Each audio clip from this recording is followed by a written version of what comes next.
Bom, vamos começar então com o estudo dos sistemas embarcados. Já fiz uma demonstração para vocês aqui dele funcionamento, controlando esse display de 7 segmentos. Já mostrei algumas ferramentas que nós vamos trabalhar. Agora, de fato, é estudar o que é um sistema embarcado. Gente, o que é um sistema embarcado? Como o próprio nome já diz, ele é um sistema ou programação que roda encapsulado dentro de uma eletrônica. Geralmente esse sistema ele roda dentro de um microcontrolador. Beleza? O que é um microcontrolador? Ele é um pequeno componente com inteligência, é programável e ele trabalha no controle de processos lógicos. Então, um componente pequeno, eletrônico, inteligente, programável, que atua controlando processos lógicos. O que é um processamento lógico? É a execução de uma instrução digital. Ou uma rotina digital. Agora a gente entra no mundo do 0 e do 1. Beleza? A gente entra no contexto de eletrônica digital, então agora o mundo é 0 e 1. Não é mais um mundo da analógica. O que pode ser um controle de processo, gente? Eu posso, por exemplo, controlar LED, relé. Acho que tem alguns projetos que vocês estão trabalhando aí que tem relézinho, né? Que é um dispositivo de interface, onde eu consigo acionar com uma baixa tensão, de forma DC, certo? Esse componente, ou seja, energizar a bobina. E na saída desse relé eu posso controlar algo AC, por exemplo, de uma potência mais elevada. Drivers para poder controlar motores, teclados. Olha só o que eu posso fazer com o microcontrolador. Display, certo?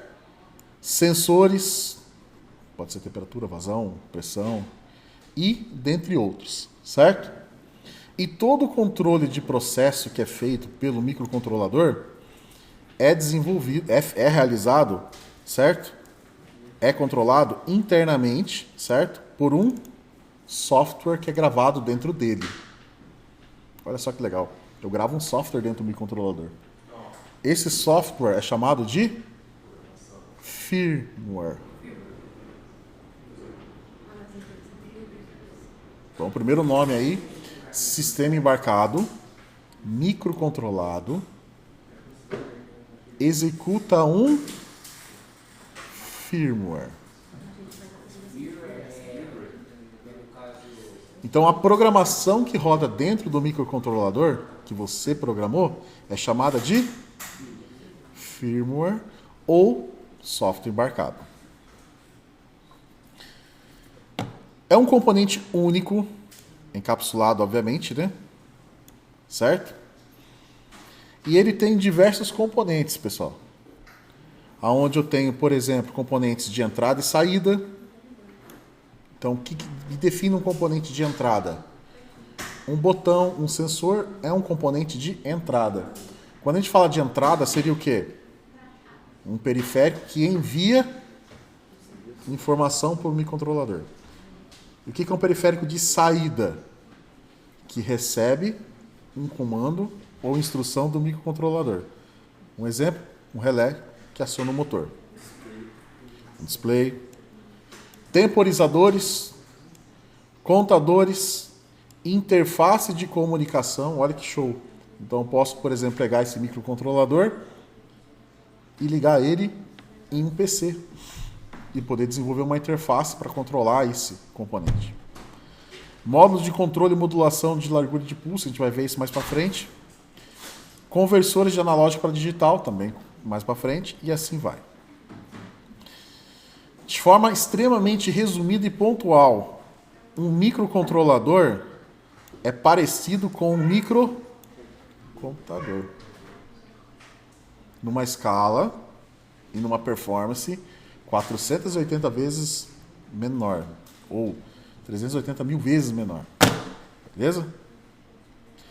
Isso daqui é um exemplo de um microcontrolador. No encapsulamento, PTH. Modelo PIC 16F877A.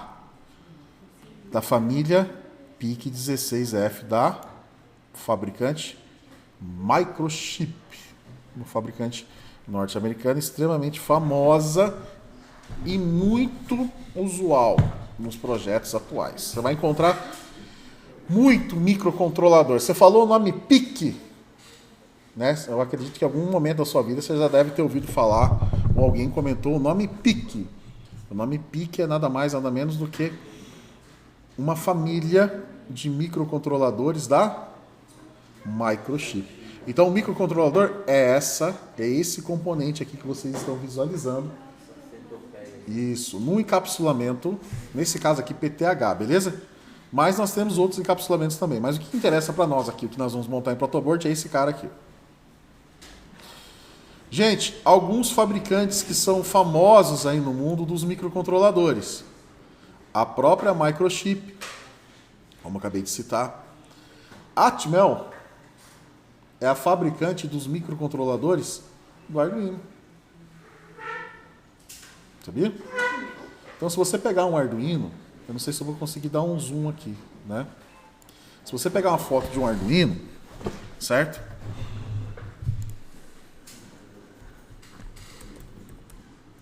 Se você pegar aqui a foto de um Arduino,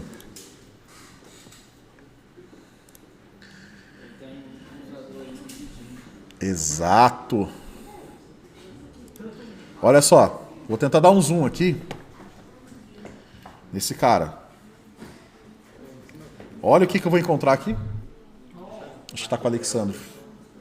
Na sala 26. Olha só o que eu encontrei aqui. Na placa Arduino. Um microcontrolador da Atmel. Tá vendo? O Atmega 328P.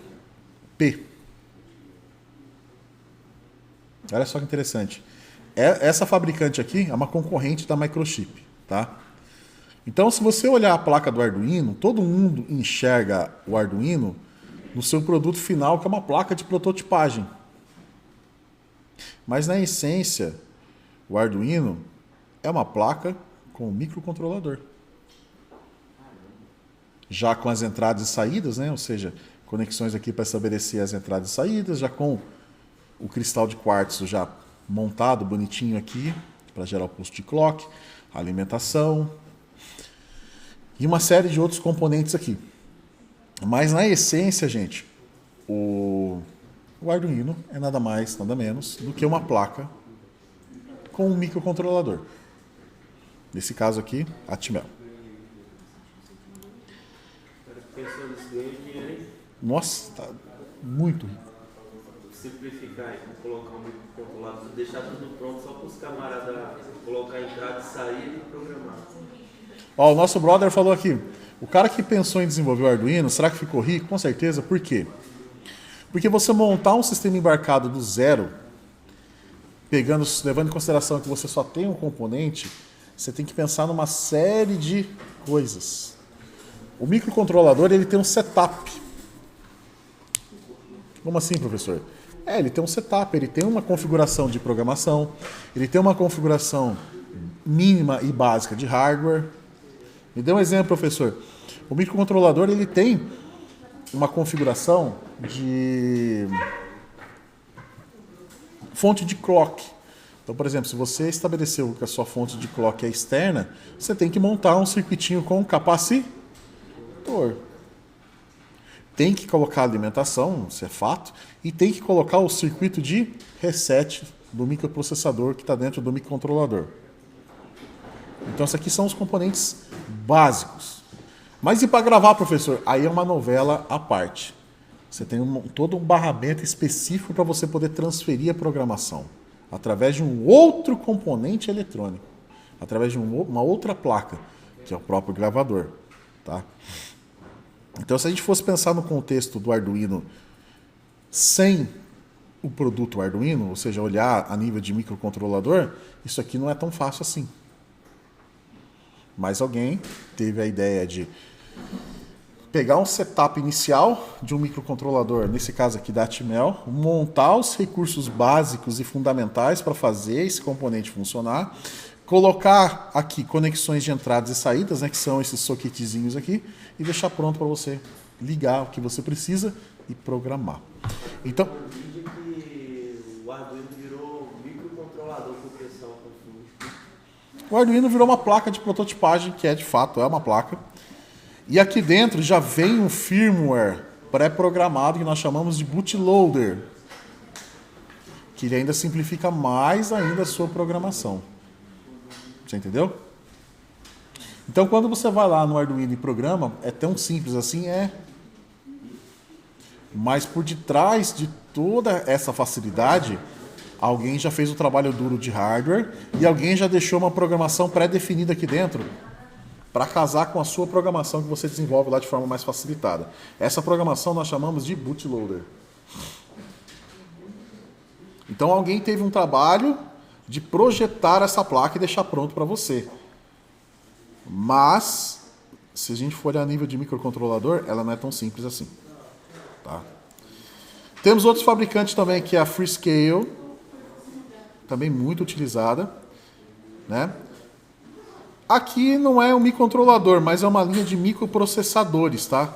Eu coloquei aqui, gente, não é microcontrolador, mas um microprocessador, dentro do microcontrolador eu tenho um microprocessador.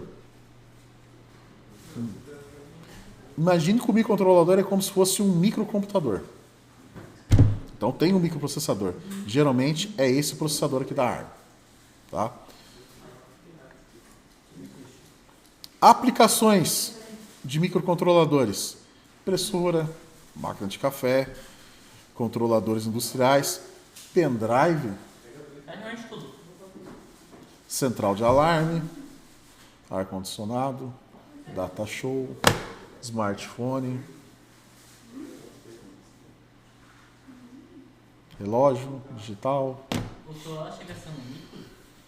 Tem alguns microcontroladores lá dentro. Não, é microprocessador, é muito mais potente, mas eu tenho alguns microcontroladores para controlar funções específicas, né, à parte. Tem também, mas não é a central de processamento, tá? Ou seja, você vai encontrar esse componente em produtos de mercado. Não às vezes em painel. Tem máquina que às vezes os caras enfiam um microcontrolador, já vi. Não é usual. Não é legal. Se for para dar manutenção, É difícil, né? A gente usa um CLP. Por exemplo, se você pegar um DVP-14SS2 da Delta, um CLPzinho da Delta, e você abrir ele, é um microcontrolador que tem lá dentro.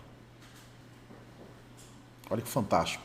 Se você pegar um CLP da Delta, fabricante de CLP, modelo 14 DVP-14SS2, tirar o invólucro de plástico dele e olhar lá dentro da placa, tem um microcontrolador. Entendeu? A gente não vai ficar montando placa no dia a dia. A não ser que se eu for, por exemplo, desenvolver um sistema embarcado com uma impressora, trabalhar lá, sei lá, na Epson, por exemplo. Ou trabalhar na Midea, trabalhar, sei lá, na Brastemp, enfim.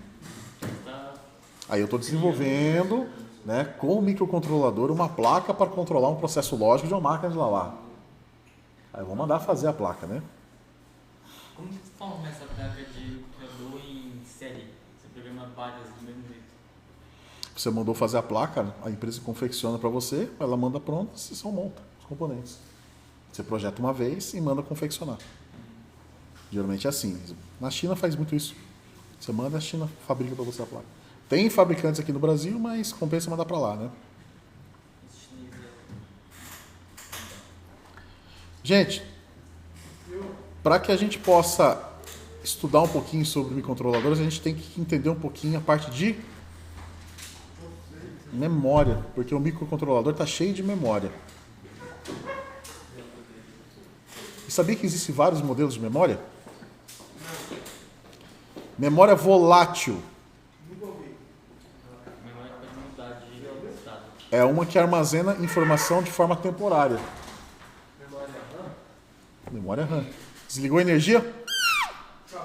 Perdeu. Não volátil. São memórias que guardam a informação de forma Permanente. permanentemente. Tem como pagar. Exemplo, um HD, um SSD. HD permanente? Um HD não é Permanente. uma mistura? Não, porque quando eu falo volátil, eu cortei energia e perdi. Ah, tá. Memória ROM. Essa daqui é muito usada na BIOS de computador, né? Você grava uma vez, acabou. Nunca mais você tem o poder de gravação. Quando a gente fala de memória volátil e não volátil, a gente tem o poder de gravar e regravar a informação, né? O exemplo de memória volátil, como falei para vocês, é a memória RAM. Tanto é que você desligou o computador e perdeu tudo. A memória RAM, no microcomputador, ela é só uma memória de transporte de dados, né?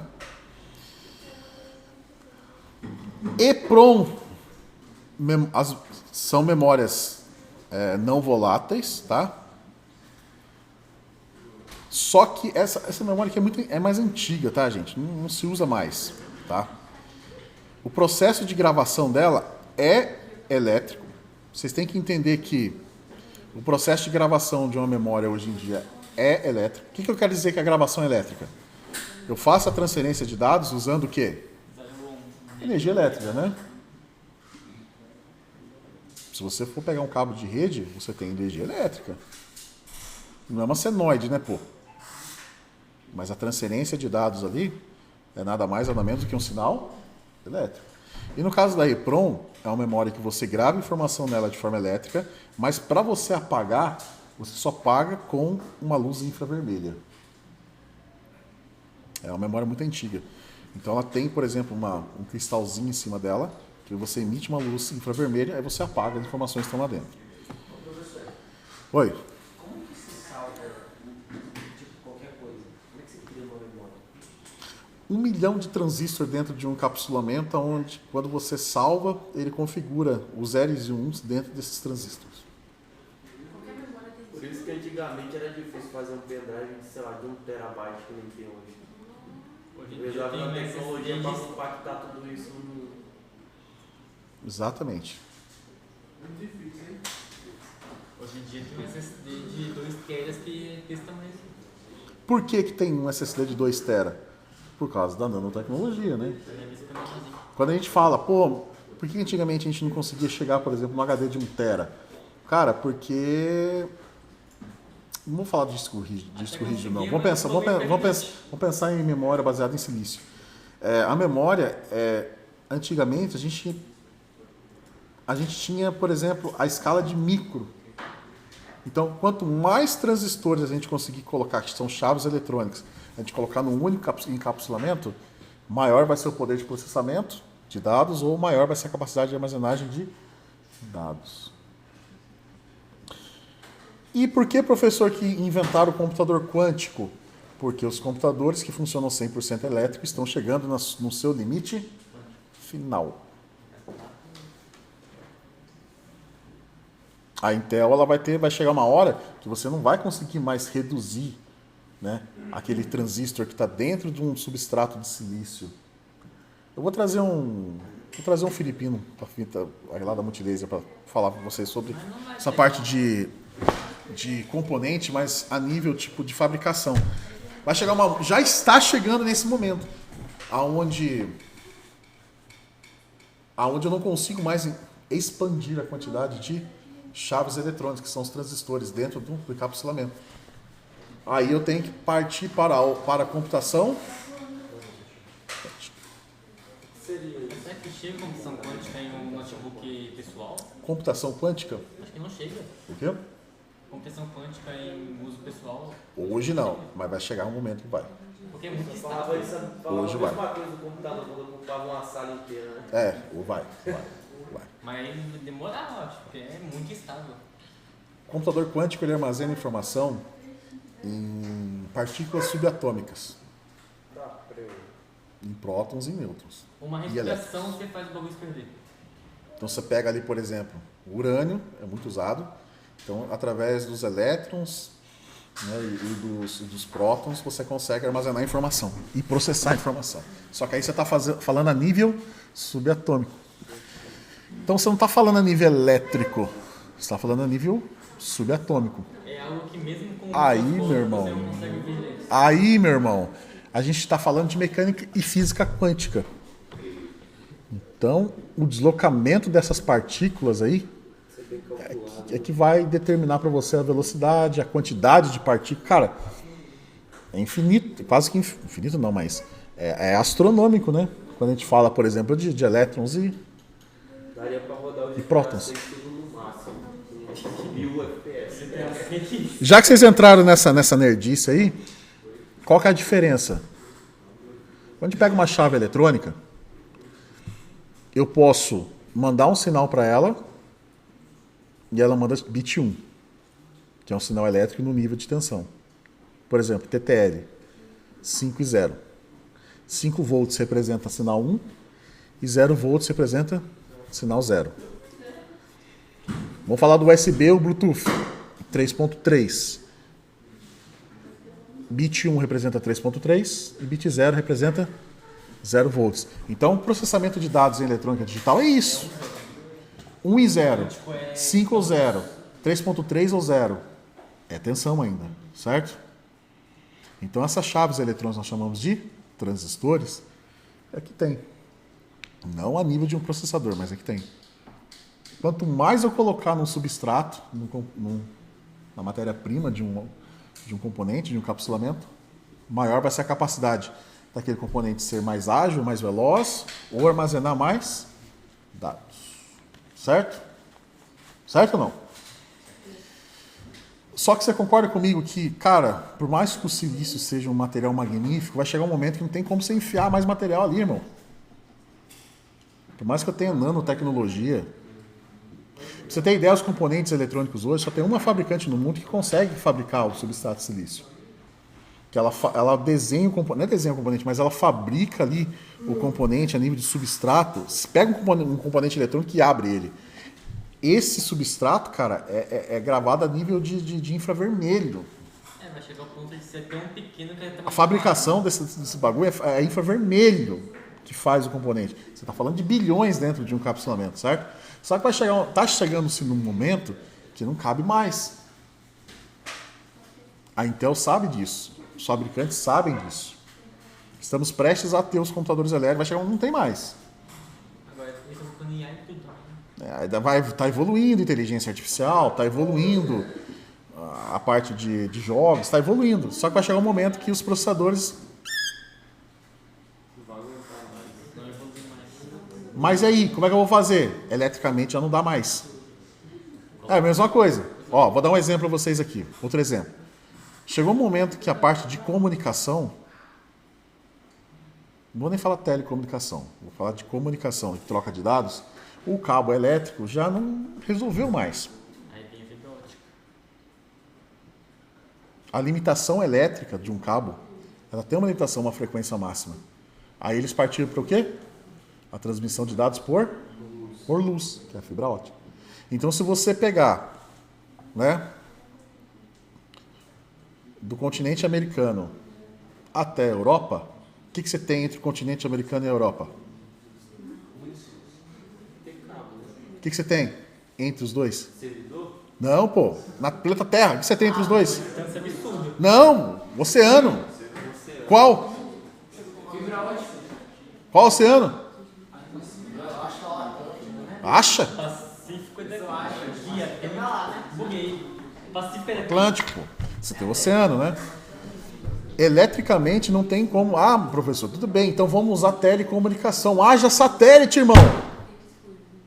Mesmo assim vai ser mais lento do que... Haja satélite. Quando você está lá na sua casa assistindo o seu Netflix e está carregando super rápido, você não está recebendo um sinal via satélite.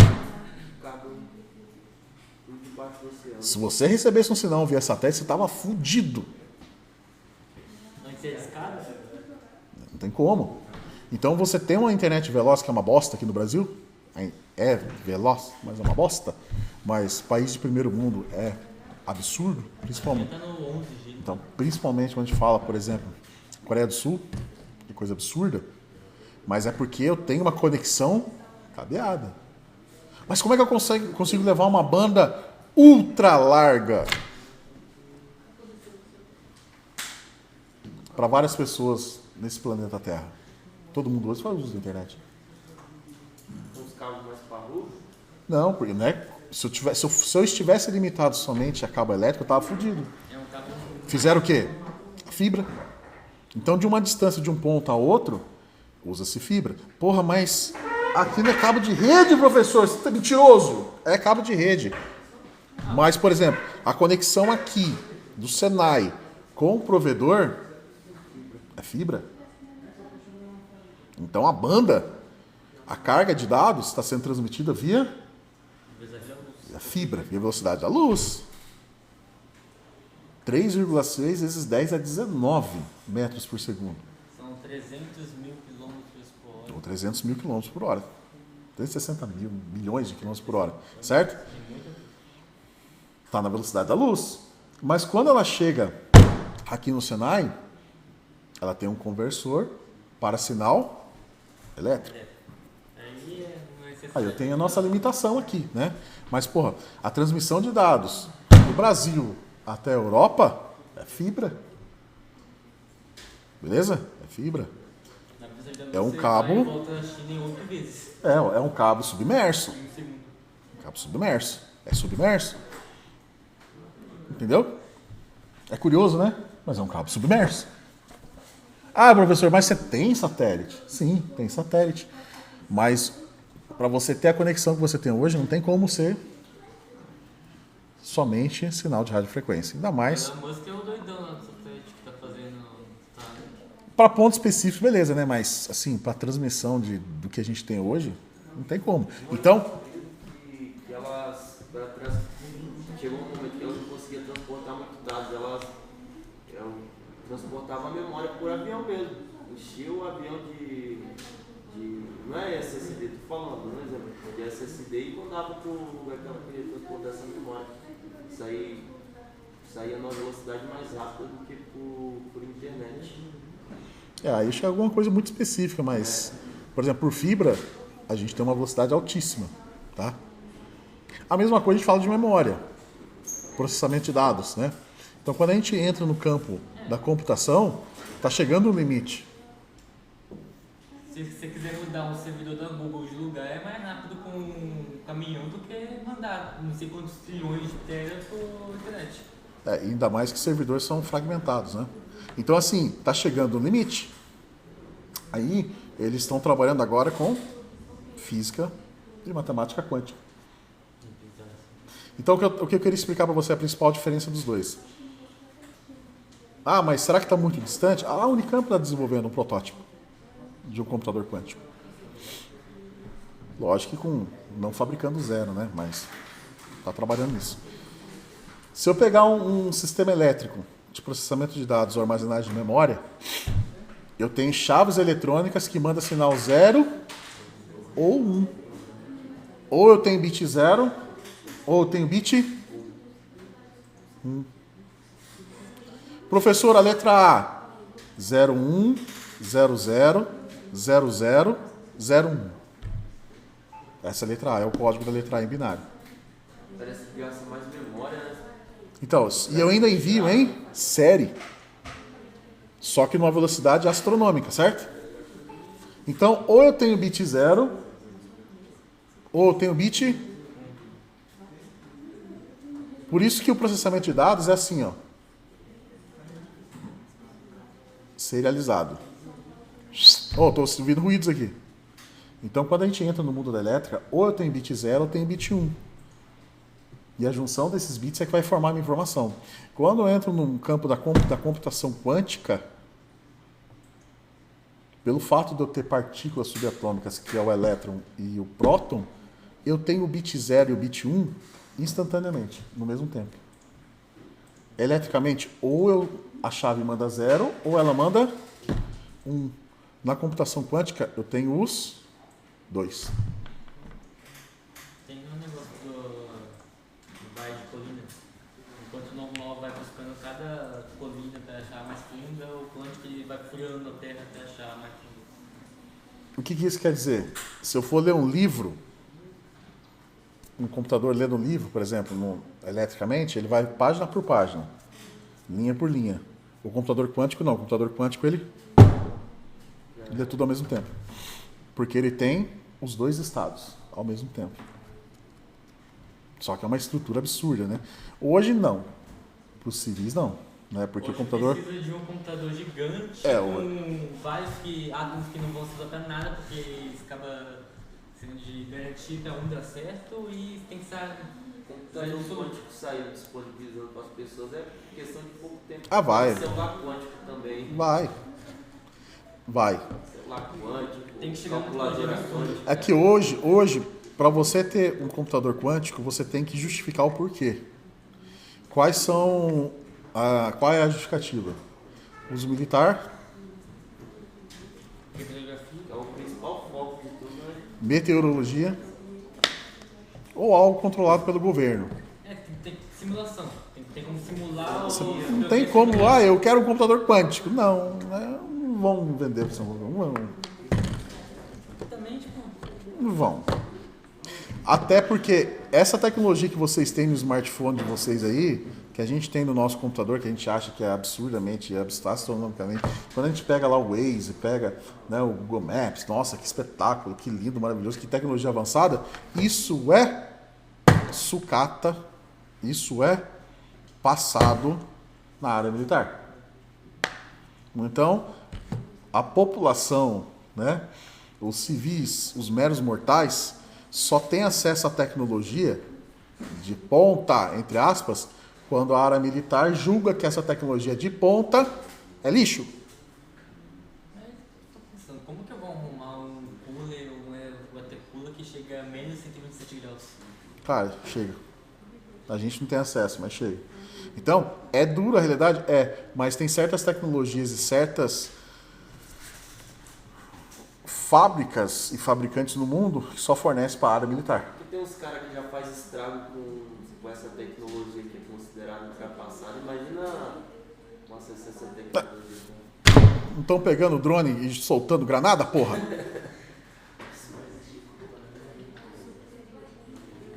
Os caras já fazem estrago. Os traficantes estão pegando drone e soltando granada? Agora pensa um Você entendeu? com o poder de um pensamento quântico. É foda, né? Mas assim, Ela consegue simular o mundo inteiro novamente. Entendeu? não dá. Então, eu acho que o computador quântico ele vai ser liberado em... Nem sei se eu vou estar vivo, né? Mas... Ou vocês também. Talvez a geração dos filhos de vocês talvez vejam, né? Mas... Daqui uns 60 anos. Eu acho que eu não vou ver. Acho, né? Não sei. Mas... Vai chegar um momento que vai liberar. Essa inteligência artificial que todo mundo acha que é um espetáculo... Mano, isso aí é... Desde 70 e pouco, 80 e pouco, que ele existe. Esquece. Acho que foi em 96 que foi criado. Esquece.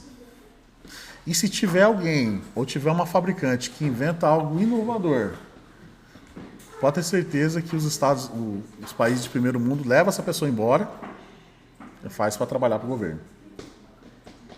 Os chineses inventam. É simples assim. As pessoas mais inteligentes do mundo estão trabalhando para o governo. Tanto é que o poder de fogo que os países têm hoje destrói a Terra tranquilamente. Coisa boa. Mas olha só, a E2 Prom, voltando para o nosso mundo elétrico aqui, é uma memória que você grava e desgrava. De forma elétrica. Só tem um problema, né? Um problema não. Mas só tem que se atentar a um ponto. Essa memória aqui, que os microcontroladores têm, ela tem um limite. Você pode gravar e desgravar numa determinada quantidade de vezes. Estourou essa quantidade, ela perde o seu uso.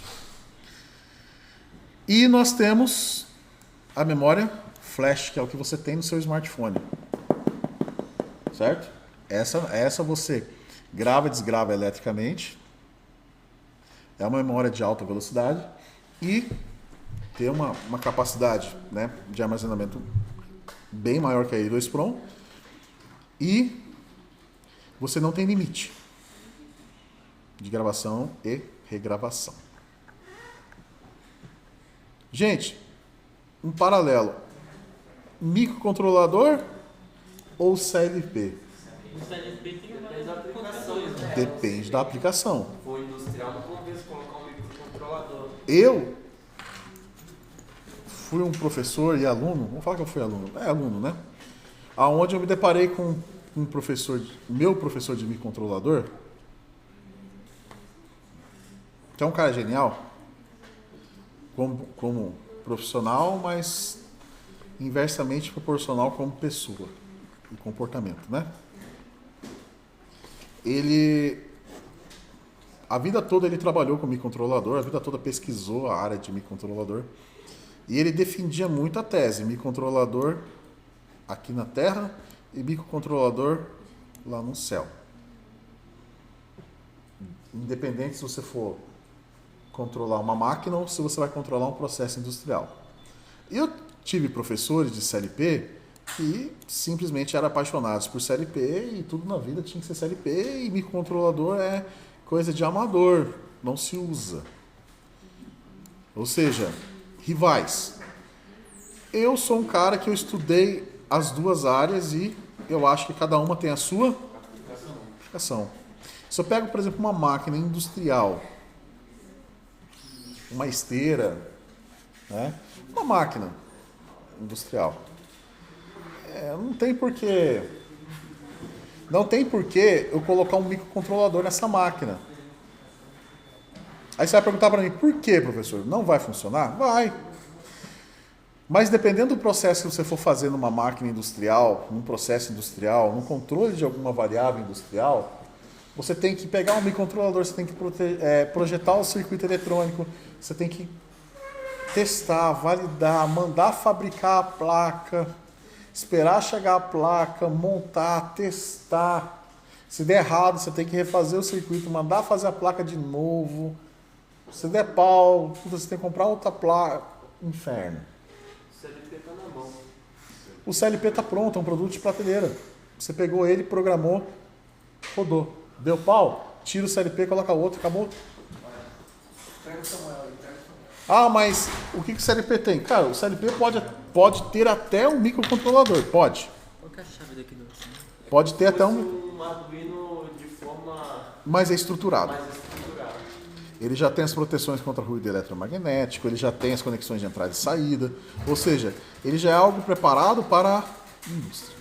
Agora, se eu for comprar, por exemplo, uma máquina de lavar, Com CLP. quanto vai custar essa máquina, filho? Só se ele tem CLP que chega a 30, 40 mil reais. Entendeu? Vai custar quanto essa máquina? Faz sentido, né? Vou comprar um pendrive. Faz sentido usar um CLP? Não faz sentido. Então, uma central de alarme, por exemplo, né? Então depende da aplicação. Eu acho que o microcontrolador tem a sua Já vi até aplicação. porta industrial usando microprocessador. Só que para dar manutenção é uma bosta nesse negócio. Não é legal. Quando a gente fala de indústria, é melhor CLP. Oi. O CLP tem de diferente do microcontrolador? O CLP é um produto pronto, você não tem que projetar nada. Você compra, programa, interliga o que você precisa e manda pau. O microcontrolador não. O microcontrolador você tem que montar a placa, fabricar, projetar, mandar desenvolver o circuito, testar, montar o componente, soldar. Entendeu? E outra coisa, o CLP é o seguinte. Nossa, mano, preciso de mais entrada e saída. Ferrou. Aquela placa lá. Mano, tem que tirar o microcontrolador daqui, colocar outro com uma quantidade maior. Vai mexer em todo o circuito, vai ficar um retrabalho absurdo. Tem uns da Rockwell hoje em dia, né? Que você consegue colocar um monte de carga, mas mesmo assim também tem um limite. Ah, mesmo assim, não é legal. É um processo industrial? Uso CLP. Já é um produto pronto. É um produto, uma máquina de pequeno porte, um dispositivo, projeta a placa. Questão de custo também, né? Até porque, esse aqui acho que não é microcontrolador não. Não. Até porque o microcontrolador custa, hoje deve estar uns 60 reais. O CLP custa de 3 a 5 ou até 30, 40 mil reais. Tá? Evoluindo um pouquinho. Gente, o microcontrolador, ele trabalha com uma arquitetura, assim como os computadores também trabalham, tá? Nós temos dois tipos de arquitetura hoje em dia, que foi desenvolvida lá na Universidade de Harvard, e a que foi desenvolvida por um cientista da computação chamado von Neumann. Os microcontroladores trabalham com uma arquitetura e um conceito desenvolvido na Universidade de Harvard. Tá? O que os cientistas de Harvard, né, disseram? Cara, eu tenho um componente, ou seja, eu tenho uma estrutura, pode ser um microcomputador, pode ser um microcontrolador, pode ser o que for, onde eu processo os dados, certo? O que é a CPU? É a central de processamento dos dados. Beleza? A CPU não é só o processador faz parte de uma CPU. Tem uma série de outros componentes dentro da CPU. Tá? Mas vamos imaginar onde processa-se os dados. Existem dois tipos de memória, a de dados e a de programa. O que é uma memória de dado? Me dá um exemplo de uma memória de dado. É uma memória usada pelo usuário. Um pendrive da vida que armazena os dados que você quer. Então me dá um exemplo de um dado de usuário. Uma Foto, música. um texto. Exatamente. E nós temos a memória de... que é a memória onde armazena o software embarcado que vai fazer aquele circuito eletrônico ou componente funcionar. O Windows chega a ser isso? O Windows é um sistema que está armazenado numa memória de programa do computador. Mas pode apagar e colocar um Linux. Pode. Agora, quando a gente fala para a arquitetura de Harvard, separa. Aqui eu tenho os meus dados, e aqui eu tenho o software que faz o meu componente ou circuito funcionar. Quando a gente vai para a arquitetura de von Neumann, a memória de programa de dados são unificadas, que é o exemplo do computador, né? Quando você instala o Windows no seu computador, você não instala o Windows no HD, SSD que seja, e nesse SSD você não tem as suas fotos também? Não é no mesmo barramento? É ou não é? Então, é tudo unificado, von Neumann unificado. Quando a gente vai para Harvard, é separado. O microcomputador usa von Neumann. Você não tem um SSD para o Windows e um SSD para os seus dados. Ah, Bruno, não, mas aí entra numa outra questão. Partição, estou falando a nível de processamento lógico. Você tem um barramento específico e único para salvar o sistema operacional e seus dados. Agora, quando a gente fala da arquitetura de Harvard, tem uma memória para salvar o sistema embarcado e uma memória para salvar os dados do usuário ou do processo. No caso do microcontrolador, o que seria um dado de usuário ou processo? Ou memória de dados. Pode ser, por exemplo... pode ser, por exemplo, a configuração de uma central de alarme. No caso de dados da memória. A máquina de café pode ser a configuração, sei lá, para fazer o café expresso, fazer o cappuccino. O ar-condicionado pode ser a temperatura, não é? Isso é um exemplo de memória de dado dentro da arquitetura de Harvard para microcontrolador. E o que seria uma memória de programa? O software embarcado que você desenvolveu para aquele microcontrolador. Peraí, então memória de dados pode ser tipo, é uma variável que o cara precisa mudar? É uma memória que você armazena alguma informação que o seu microcontrolador está gerenciando. E aí a memória de programa seria... O seu software que você desenvolveu, a sua programação. Agora, nível de programação. Nós temos a arquitetura RISC e CISC. O que é RISC? É um computador que executa um conjunto reduzido de instruções. Aí começa uma dificuldade enorme aqui. Quando a gente trabalha com essa arquitetura aqui, ó, que é chamada de RISC, que é o caso dos microcontroladores, para eu executar uma função simples, eu tenho que escrever uma penca de código. Ah, professor, mas a linguagem C não é assim. Mas a linguagem... Eu vou explicar daqui a pouco como que a linguagem C é transformada para uma linguagem de máquina. Então, os microcontroladores trabalham com arquitetura RISC, em termos de programação. Ou seja, ela não tem muitas instruções prontas para você poder executar. Divisão é um parto de quadrigêmeos.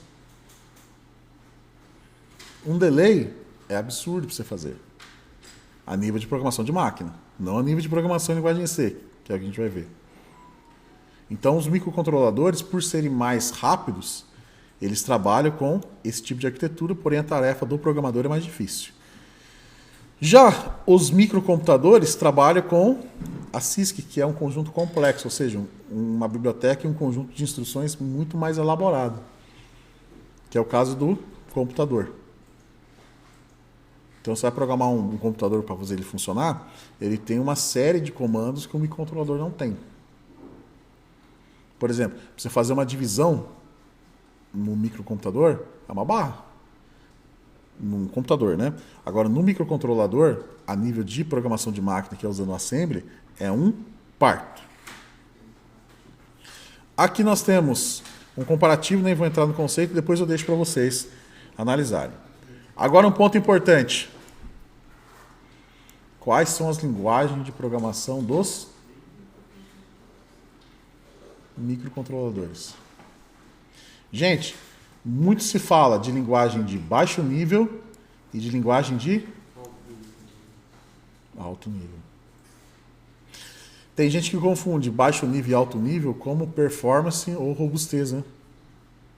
Mas na verdade alto nível é um conceito que o ser humano entende e baixo nível é um conceito que as máquinas entendem.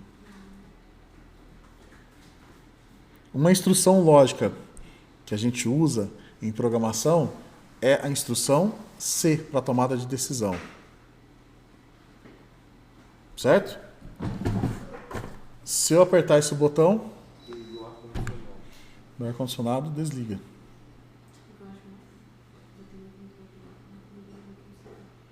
Se eu apertar o botão de novo, o ar-condicionado. Você entende isso? Você entende isso? Sim ou não? Então a palavra se e senão do português, ou if, else do inglês, é o quê? Não é uma tomada de decisão? Cara, se eu for lá hoje, velho, acho que eu vou comer um lanche se eu for lá no lanchonete. Acho que se eu passar lá, se eu passar na sua casa, acho que eu vou tomar um café. Não é assim que a gente faz? Não é assim? Ah, eu quero uma condição. Beleza. Putz, se eu pegar meu celular ali agora, eu acho que vai ter umas 30 ligações de uma pessoa. Putz, não sei se eu atendo. Tipo, você toma a decisão, não um raciocínio? Então, em linguagem de programação de alto nível, também é assim. Se a pressão for maior que 12 bar, então aciona a saída. Se o usuário pressionou o botão, então aumenta a temperatura. Então isso é uma instrução em alto nível. E tem linguagem de programação que trabalha com alto nível. O Arduino é alto ou baixo nível? Alto nível. Uma outra instrução. Cara, enquanto você estiver bebendo cerveja, você não vai conseguir definir o corpo, velho. O que é isso? É uma repetição, não é? Baseado numa condição. Enquanto eu estiver bebendo cerveja, eu não vou conseguir definir meu corpo na academia. Enquanto o número for menor que 10, eu executo uma instrução. Então, vocês entenderam a correlação? Então, a alto nível foi feito para o ser humano entender. E a baixo nível, professor? Um exemplo, né, de alto nível antes, linguagem C. E a baixo nível, professor? Você quer ver? Não, aí já é um pouco mais instrução, já é instrução binária, mas olha só. O que é baixo nível? Vou pegar o mesmo programa que eu fiz aqui, naquela hora.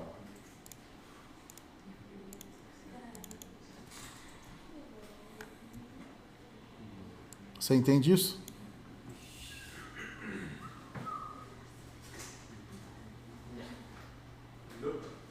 Só programava assim antes? Era em assembly. Quer ver a instrução do delay? Ah, que legal. Você entende essa instrução? Isso aqui é uma instrução em alto nível, né? Uma parada de 300 mili. Mas é nível de assembly.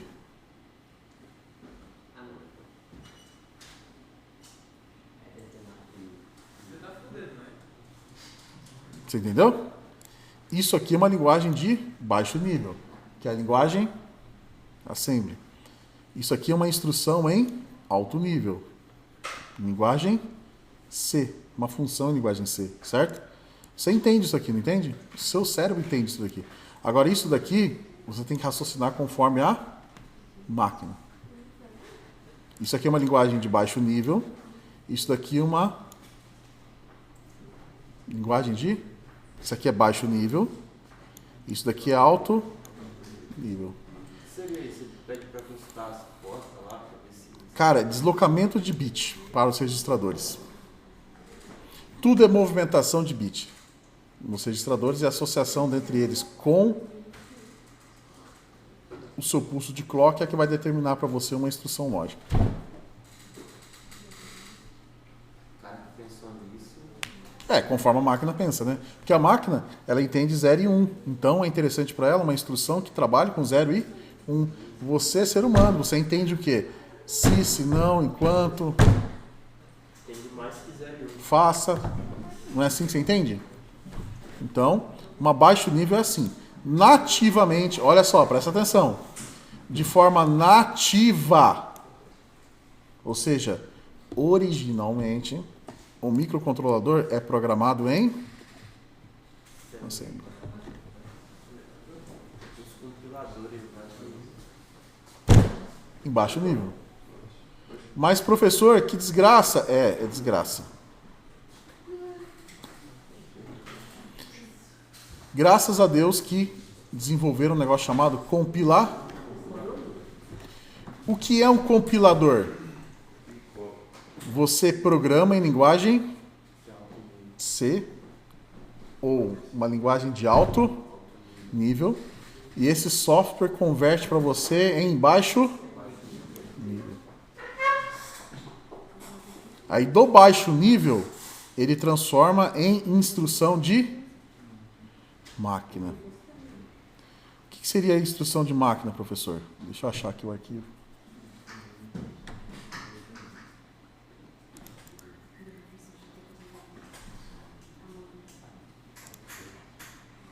Pronto, é isso aqui que é gravado. Essa aqui que é a programação que vai ser gravada na memória do microcontrolador. Professor, mas e esse monte de letra aqui? Gente, isso aqui são caracteres em hexadecimal. Aí você converte esses caracteres em hexadecimal para binário. Então essa chuva aqui de números binários é o que o microcontrolador entende. O microcontrolador não entende instrução em assembly ainda.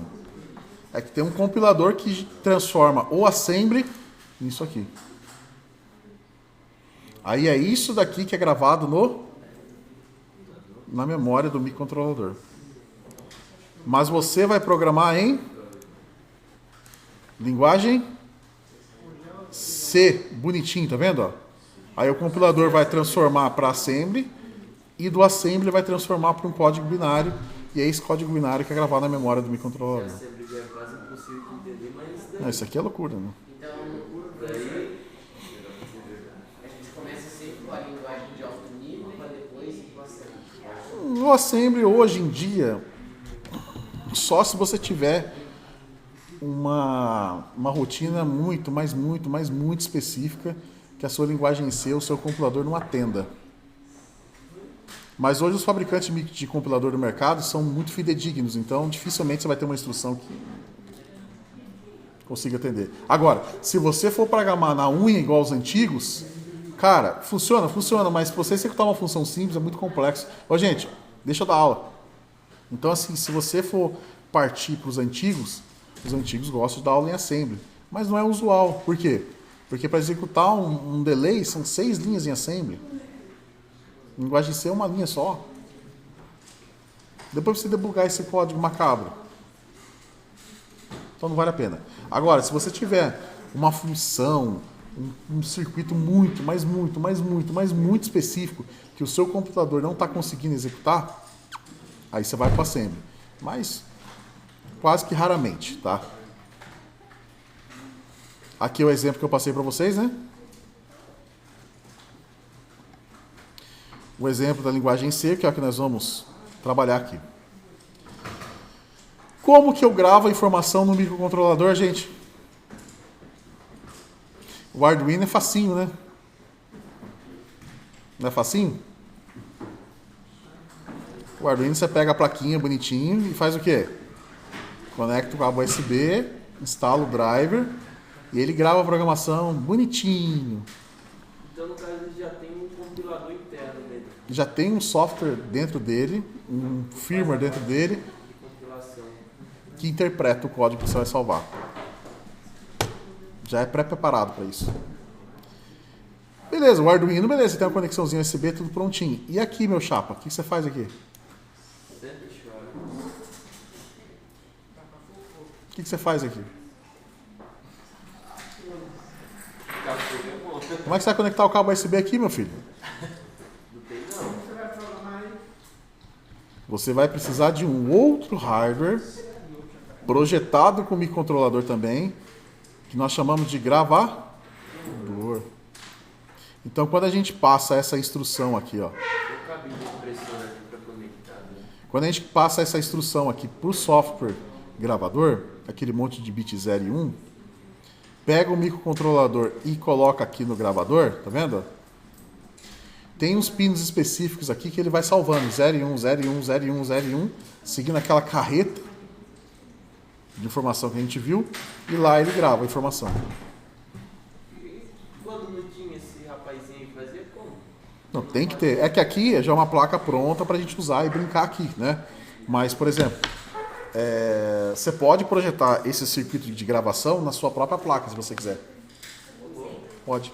Porque esse circuito gravador é um microcontrolador que fica disparando 0 e 1, 0 e 1 numa entrada do PIC. É como se fosse um telégrafo. Telégrafo, não é? Mesma coisa. Ele vai disparando 0 e 1, 0 e 1, 0 e 1 numa frequência, numa entrada do PIC, e ele vai salvando esses bits 0 e 1.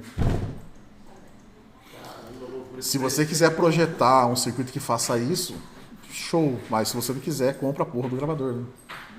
Você precisa de um microcontrolador para gravar um microcontrolador. Precisa. O cara é o primeiro Precisa. microcontrolador. Precisa. Foi criado, não tinha conseguido programar. Tem que fazer um dispositivo de eletrônica digital para fazer isso. Agora, qual é o problema de você fazer montagem com protoboard disso daqui, gente? Tira e coloca, tira e coloca, tira e coloca toda hora. Conexão. O que eu faço? O que eu faço? Não são todos os pinos que são específicos para gravar os dados no microcontrolador. É um grupo de pinos específicos. O que eu faço? Puxo um cabinho desse pino numa conexão aqui, ó. Puxo outro cabo aqui, um fiozinho, entendeu? Aí ele fica interligado direto. Não tem uma trava. Aí é como se fosse um cabinho de rede. Aí ele grava, desgrava direto. Não precisa ficar tirando toda hora. Se quiser, mas o problema é de você ficar tirando do protoboard e colocando toda hora, o terminal dele vai pro saco. No caso do Arduino, você pode usar o método bootloader. Ou seja, o que é o bootloader? É um firmware que é pré-programado. É um firmware pré-programado que é gravado dentro do microcontrolador. Então você transfere os dados via USB. Mas o microcontrolador nativo não tem bootloader. Ele é raiz. Então você não tem. No Arduino você tem. Gente, já expliquei para vocês aqui o que é um compilador, que é você transformar uma linguagem de alto nível para baixo nível. E aqui nós temos algumas fabricantes de compiladores do mercado. Certo? Certo ou não? Nós vamos trabalhar com esse microcompilador aqui, ó, da Microeletrônica. Uma empresa norte-americana que desenvolveu ele, tá? Aí eu pergunto para você, existe um mundo por detrás do Arduino ou não? Mundo não, universo. Quando você estuda o Arduino a nível de sistema embarcado, será que você vê esse nível de detalhe?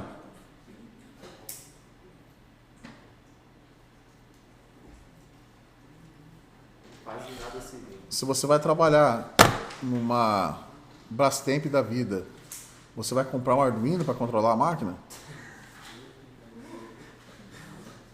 jeito até o Iberê pra ensinar a fazer a máquina de lavar de casa. Você vai ser demitido no mesmo dia. Tem outra forma de mudar, tipo, a programação? Aliás, você nem vai ser contratado. Oi? Tem outra forma de mudar a programação do microcontrolador? Tem o quê? Tem outra forma de mudar a programação do Ou via bootloader, que é o caso do Arduino, ou via tradicional. Pera aí, filho. Não vai interromper, tem que interromper a gravação primeiro. Ou é via bootloader, que é o caso do Arduino, que já tem um firmware pré-gravado ali, e ele recebe as suas instruções que você programou, ou via gravação convencional, que é direto no pino, que é essa transferência de bit 0 e 1, tem que ter um outro circuito para fazer isso. Aí tipo, você coloca lá e vai ter um download do... Gente, presta atenção. Todo microcontrolador precisa de uma fonte de clock. O que é um pulso de clock? Ele é uma sequência de bit 0 e 1 numa faixa de frequência. Tem várias formas de você gerar clock para o microcontrolador. Externamente, usando um cristal de quartzo, que é o exemplo que eu mostrei para vocês ali. Internamente, que é fazer uso do oscilador interno dele, ou um circuito RC, resistor capacitor. O mais usual hoje em dia é usar um cristal de quartzo. Quanto mais rápido, mais veloz. Por isso é melhor usar um cristal de quartzo, porque o oscilador interno dele tem limitação também, né? Olha só, esse aqui é usando um cristal de quartzo. Para altas frequências, recomenda-se usar um cristal de quartzo, que é esse caso, junto com dois capacitores. Você pode usar um circuito oscilador externo, que é a associação de um resistor com um capacitor, mas não é muito legal. Ou você pode usar um interno, que nesse caso aqui, o oscilador interno já é um circuito dentro dele que faz, já tem uma fonte, né? Geradora de clock. Mas ainda tem seus limitantes. E ainda falo mais. Dentro do próprio microcontrolador ainda tem um circuito chamado de PLL, que ele multiplica a frequência ainda. Então vamos supor, você tem, sei lá, 12 MHz. Você pode multiplicar essa frequência até por 8. Então a frequência que você entra no microcontrolador, você pode até aumentar ela em 8 vezes usando o circuito interno. Nós temos aqui a criança, um modelo de microcontrolador que dá para a gente trabalhar, que é o que tem aqui no Senai, se eu não me engano, que é esse aqui, ó, é o PIC 18F4520. Por que eu costumo dar aula e incentivar os alunos a trabalhar com microcontrolador da Microchip, gente? Primeiro, ele é muito famoso e ele está presente na maioria dos produtos. Todos os ambientes de desenvolvimento para programar o PIC, sendo da fabricante de microchip, né, é gratuito. Como ele é um componente extremamente famoso, você tem muito material na internet. Se você pesquisar lá, por exemplo, me dê um exemplo aí de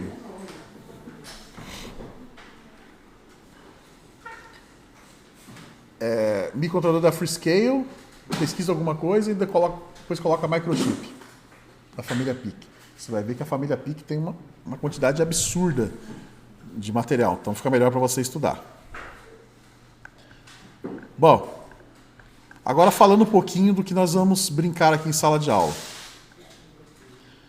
Gente, o PIC tem I/O, conversor analógico para digital, entrada e saída. Já falei para vocês um exemplo do que é entrada e saída, né? O que é um conversor analógico para digital?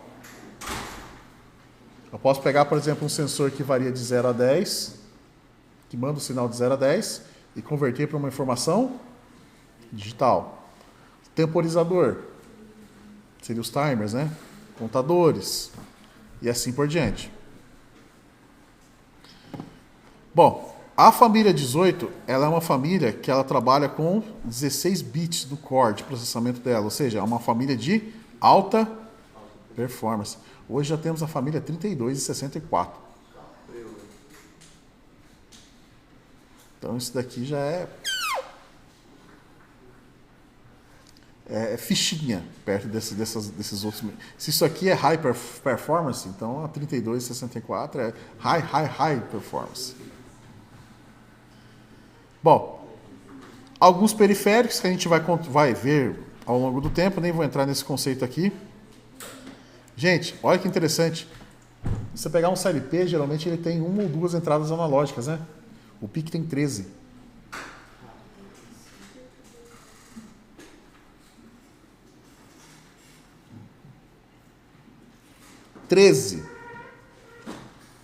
Dá pra brincar um pouco, hein? Só que não se iluda. Mas já me iludi, já logo me entendi.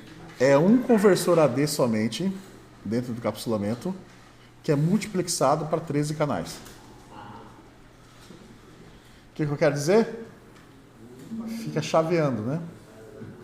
É um cara só que faz a leitura de todo mundo de forma periódica, chaveando. Ah, mas tem tudo bem, você pode ligar até 13 dispositivos, ele vai ler até 13 dispositivos, mas sempre um de cada vez, não simultaneamente, tá? Aí é ruim, dependendo da aplicação, né? É arquitetura RISC. Cacete, 32 KB, mano, de memória. Caramba, é muita coisa, hein? Dá pra um áudio de 0,005 segundos do WhatsApp. 1536 bytes de RAM, 1K. Não dá nem um áudio de 10 segundos. E 256 bytes de memória de dados. Primeiro celular do mundo. Você nunca vai gravar uma foto no microcontrolador, você nunca vai escutar um áudio. Você vai gravar caractere. Dá pra gravar quantos caracteres aí? Será bastante? 256. Letra O não dá no que redondo. Então, professor, mas às vezes a informação que eu preciso gravar é maior. Aí você acopla uma memória flash em conjunto com o seu microcontrolador. Bom, o microcontrolador tem comunicação serial. O que é a comunicação serial? É uma comunicação RS-232, dá para a gente ligar ele com o computador. Tem protocolo SPI e U2C, que são barramentos para conexões entre chips. É uma coisa mais avançada que eu nem vou comentar aqui agora. Tem o famoso cão de guarda, o watchdog. Tem o famoso cão de guarda.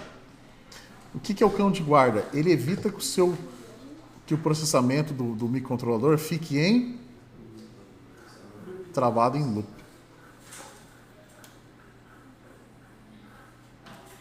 Vamos supor que você disparou um alarme, certo? Se esse alarme entra numa rotina de programação onde ele fica em loop infinito, eu estou tentando desligar o alarme, não dá. Por quê? Porque ele está naquela instrução ali eternamente, acionando a sirene. Então, com o cão de guarda, que é chamado de watchdog, ele evita que aconteça isso. Os microcontroladores trabalham com a lógica transistor-transistor, ou seja, para bit 0 é 0 volts e para bit 1 é 5 volts. Professor, mas o sensor que eu tenho aqui é 24 volts. E aí, posso ligar? Liga, bobo. Pode ligar, bobo. Pode ligar. Já liga e já troca o microcontrolador que você vai queimar ele. Não posso mandar nenhum tipo de sinal acima de 5 volts para as entradas do PIC. E o PIC nunca vai me mandar um sinal acima de 5 volts. Quer dizer o quê? Eu não vou conseguir acionar uma contatura 24 diretamente pelo PIC e também nunca vou poder mandar um sinal, sei lá, de uma botoeira ou de um componente industrial para a entrada dele direto, usando 24 volts. Como é que eu faço essa façanha? Por exemplo, quero acionar uma contatura com PIC. Eu mando o PIC, uma saída dele, acionar uma chave eletrônica, que é um transistor. E esse transistor eu aciono a contatora. Então, lá no transistor que eu chavei o sinal de 24 volts para a contatora. Ou seja, está isolando o PIC da bobina da contatora. E no caso da entrada, eu vou ter que reduzir o sinal para 5 volts. Ou fazer o sinal de 24, acionar um transistor ou um relé que vai fechar 5 volts para a entrada do... Rapaz, que rolê.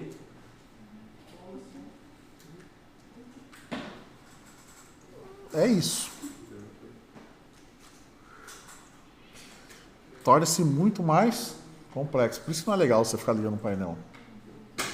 Você viu o rolê, o tanto de componente eletrônico que você tem que montar para poder fazer o PIC funcionar de forma básica? Até achar qual que deu erro aí, lascou. Isso daqui é a pinagem do PIC. Olha lá.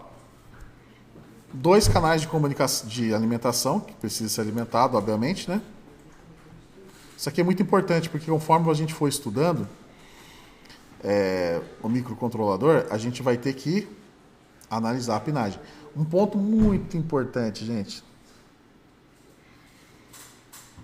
Cada pino do microcontrolador pode ter de uma ou mais, ou 2 ou mais funções específicas. Puta que pariu. Que era difícil, ficou pior.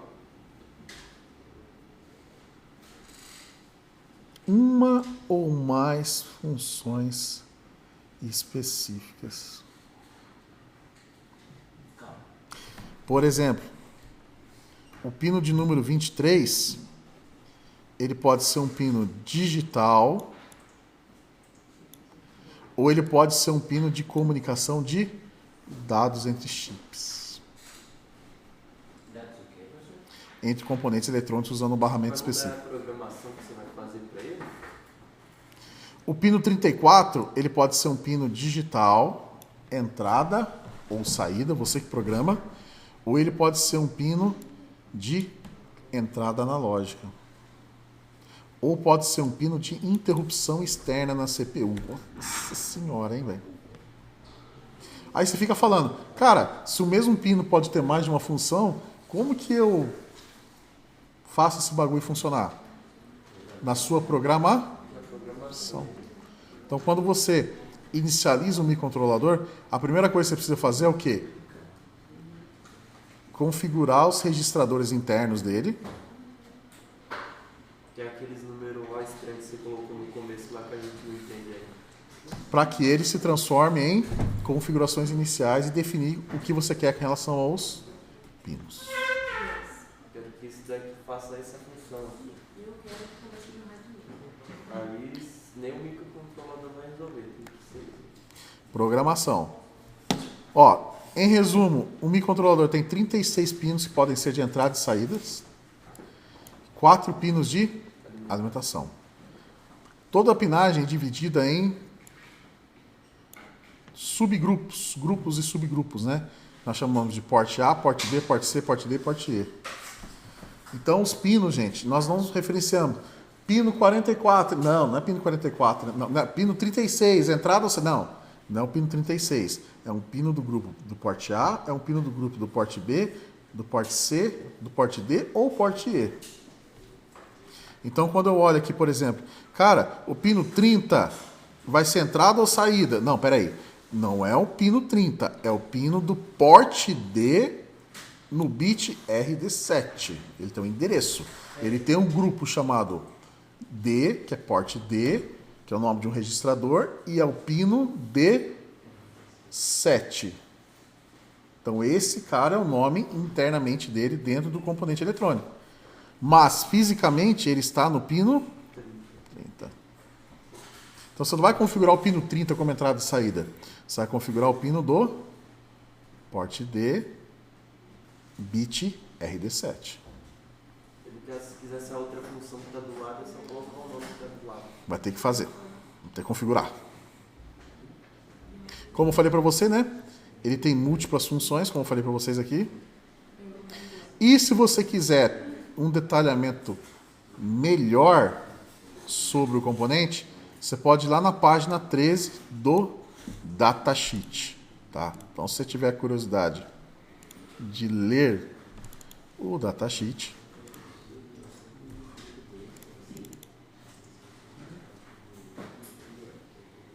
ah, professor, eu estou com curiosidade de ler datasheet. Leia. Deixa eu ver se eu acho ele aqui.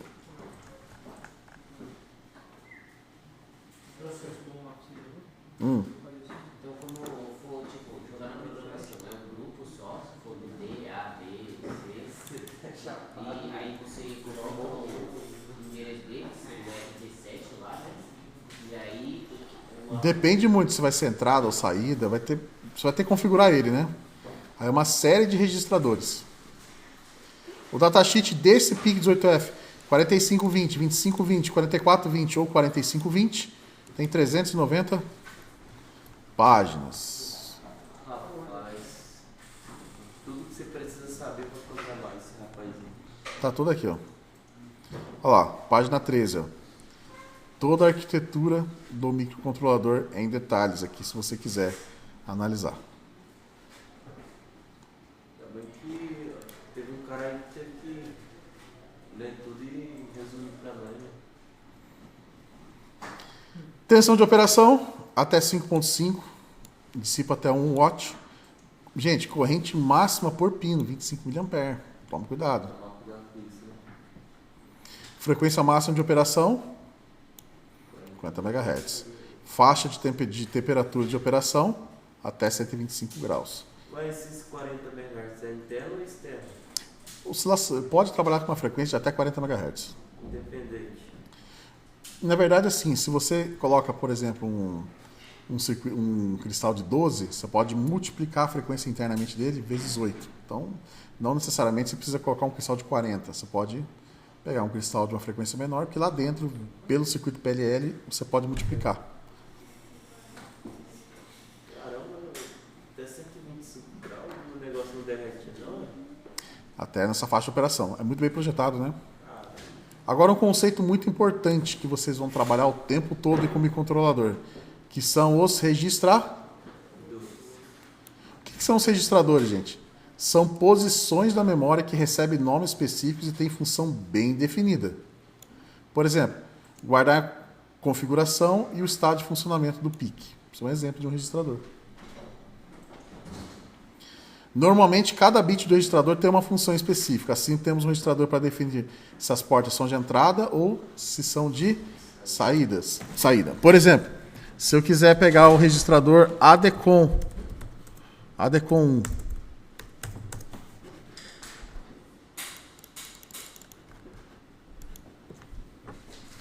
Ó, nome de um registrador. Olha a quantidade de registrador que tem, meu chapa.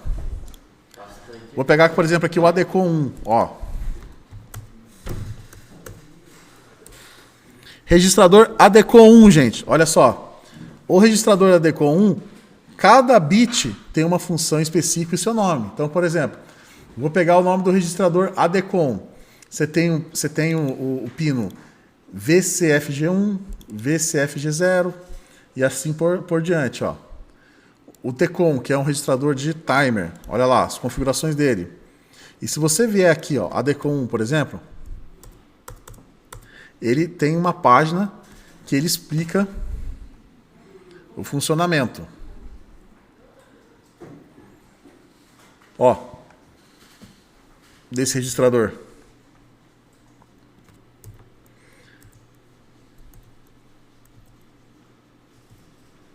Ó o exemplo aqui, ó. Registrador ADCOM 1. Bit VCFG1. Bit 765. O que é o bit VCFG1? É a referência de tensão para o canal analógico. Por exemplo. Se você quiser configurar. Bit 0 até o bit 2, que é o PCFG0 até o PCFG2. Se você colocar, por exemplo, 1 nesse registrador, nesses bits aqui desse registrador ADCOM 1, ele vai fazer com que todos os pinos que podem ser analógicos e digitais se tornarem obrigatoriamente digitais. Ou, se você colocar 0000, Ele vai pegar todos os pinos, né, que podem ser analógicos e digitais e converter para analógicos. Vocês estão vendo que o microcontrolador é você informar o registrador e a configuração dos bits, e cada um dos bits tem uma função específica? Vai embora, olha lá. Vai embora. São trilhões de registradores aí, ó. Olha o que eu falei para vocês, ó. O conversor AD é um só, e aqui eu tenho multiplexação. Ou seja, você não vai poder ler dois sensores ao mesmo tempo. Você vai ter que ler um e depois ler o outro. Aqui tem alguns exemplos, né, gente? Os registradores. A gente vai aprender os registradores ao longo das aulas. E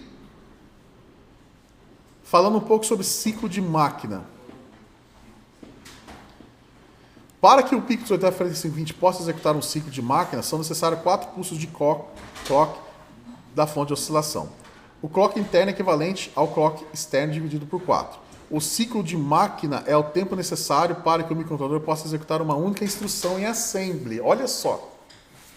Então, olha que viagem. Para eu executar essa linha de código aqui em assembly, ó, essa linha aqui, certo? Eu preciso gastar um ciclo de máquina. Então dá para você calcular quanto tempo que leva para o microcontrolador executar uma instrução.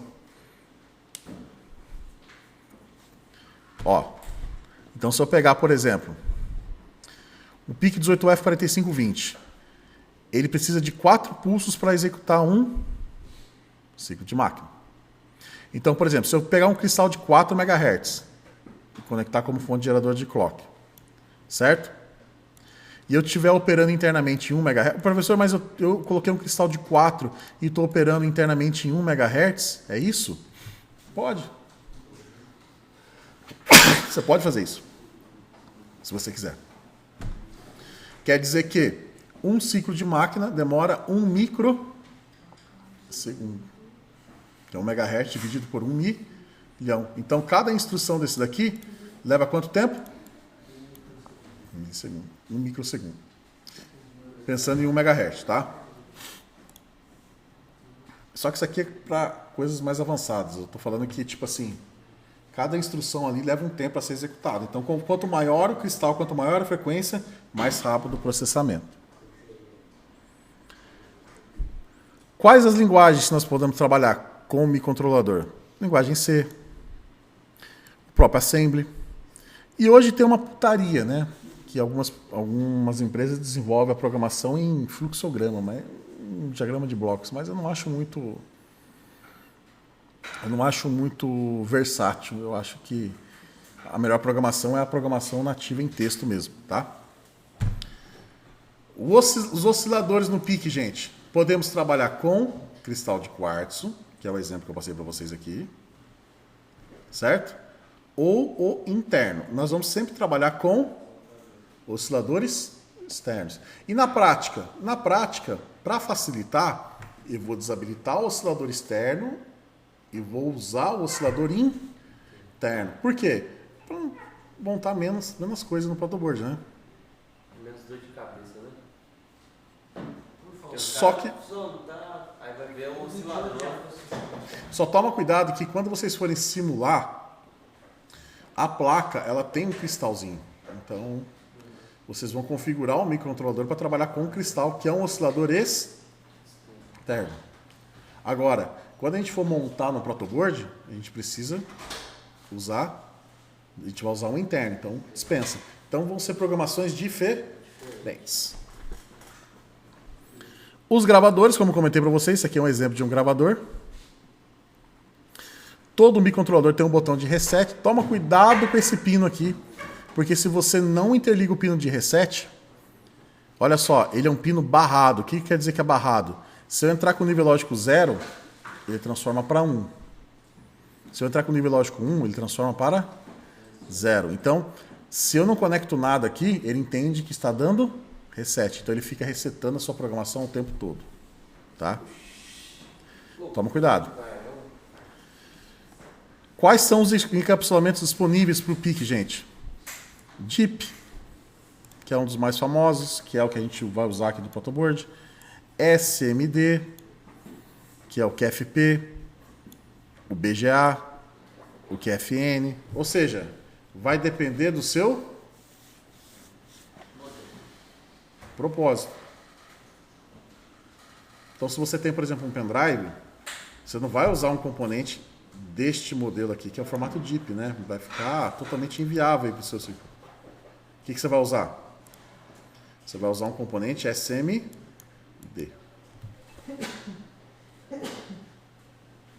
Certo, galera? Existe um mundo além do Arduino, né?